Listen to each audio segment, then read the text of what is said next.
On va continuer à prendre de la hauteur, mais à une échelle beaucoup plus raisonnable. Gros plan sur les blocs d'escalade, en salle ou en extérieur, sur des murs conçus tout spécialement ou sur des roches naturelles. Ce sport, qui se pratique sans équipement spécifique, vous donne la sensation d'être un alpiniste chevronné et il fait de plus en plus d'adeptes. David Segal, Audrey Vétaz et Laura Zéphirin. Pour surmonter ce bloc, il faut s'y prendre à plusieurs reprises.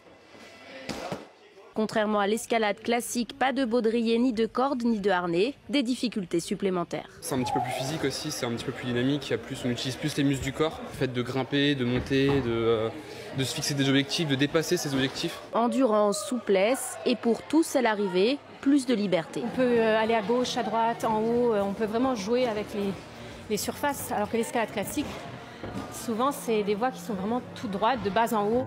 Cette salle est l'une des seules en France entièrement dédiée à l'escalade de bloc.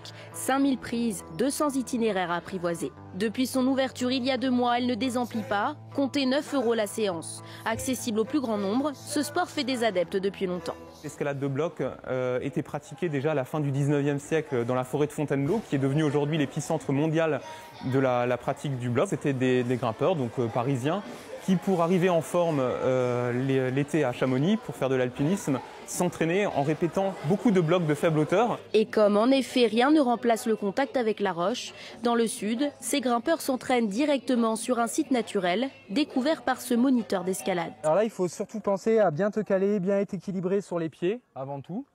Et puis bien regarder, c'est très visuel comme sport, parce qu'il faut que tu regardes l'orientation des prises.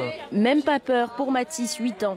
Non, à part quand il n'y a pas beaucoup de prises, c'est dur parce que tu as peur de tomber.